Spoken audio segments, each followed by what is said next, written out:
Good morning, everyone. First, I'm Syra Joyce Corpus from BS EdMath 2B. And for this video, we're going to answer item number 41 of chapter 1.2 of Elementary Linear and Linear Algebra. And our problem for item number 41 is we're going to use a software or a computer software or a graphing utility to solve this linear equation. At my case, I go to Google and search the Regis calculator.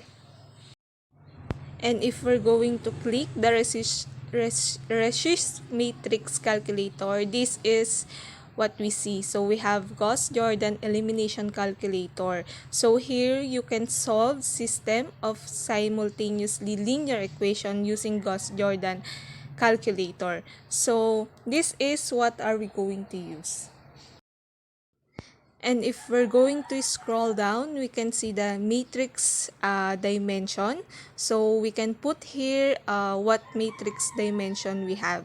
So if it is 2 by 3, 6 by 7, 5 by 6, 5 by 5, like that. And we're going to set the matrix.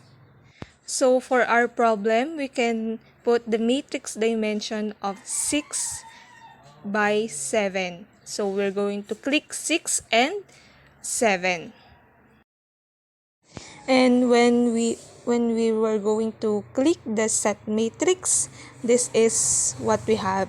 So as we can see, we have here the x sub 1. So x sub 1, x sub 2, x sub 3, x sub 4, x sub 5, x sub 6. And the b is, so since we have the equal 8, 4, and equals to 2, -7, 9, and 9, like that. So we can put it there. So for our next step,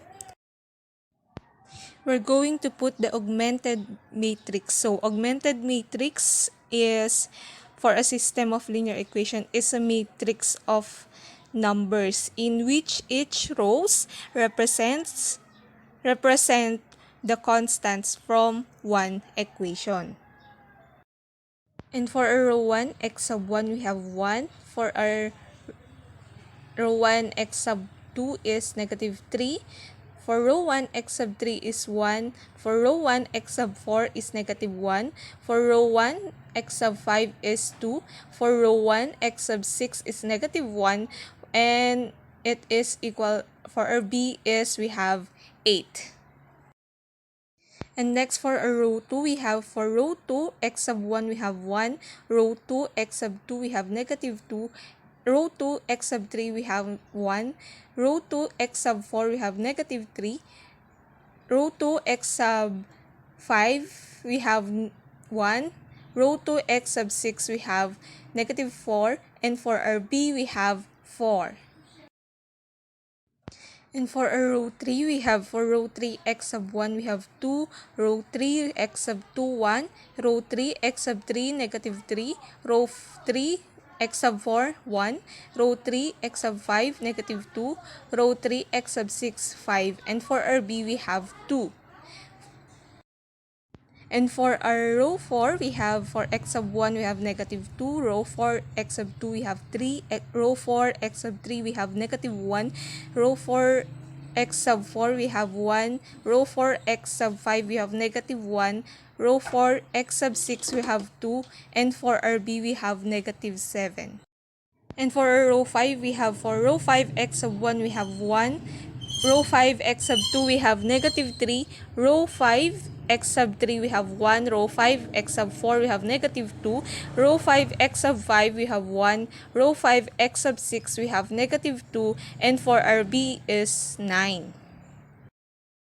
And for our row 6, we have, for row 6, x sub 1, we have 5. Row 6, x sub 2, we have -4. Row 6, x sub 3 is -1. Row 6, x sub 4 is -1. Row 6, x sub 5 is 4. Row 6, x sub 6 is 5. And for our b is 9. And before we're going to set the matrix, I want my solution in decimal form. That's why we're going to click decimal.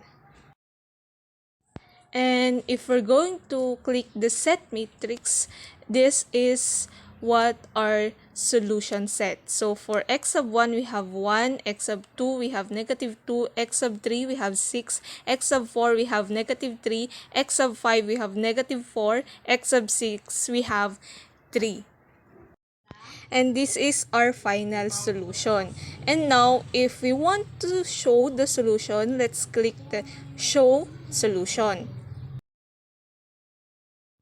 And this is what we have.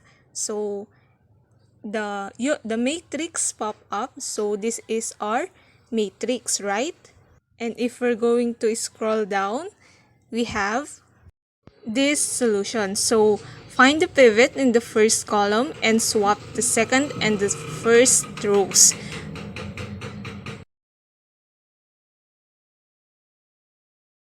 The next one is eliminate the first column.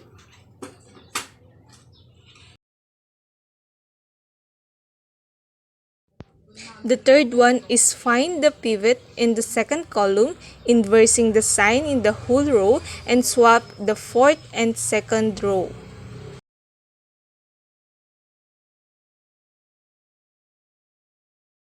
And next is eliminate the second column.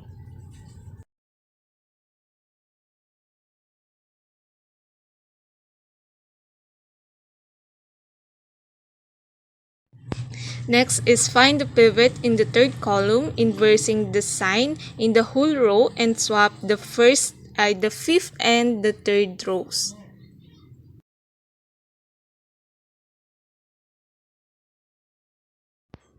Next is eliminate the third column.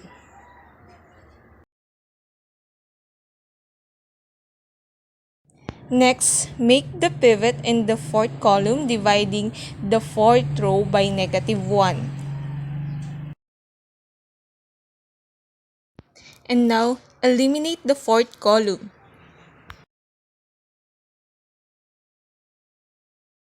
And next, make a pivot in the fifth column by dividing the fifth row by negative 8.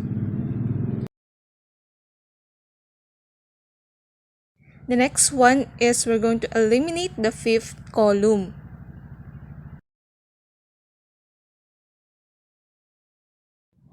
The next one is make the pivot in the sixth column by dividing the sixth row by negative 9.25.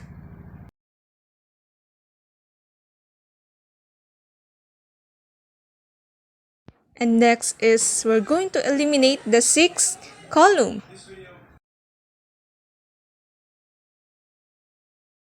That's why our solution set is x sub 1. For our x sub 1, we have 1. X sub 2, we have negative 2.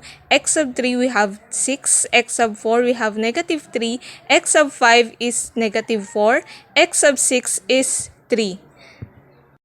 And using this website, we can calculate this as easy as we can.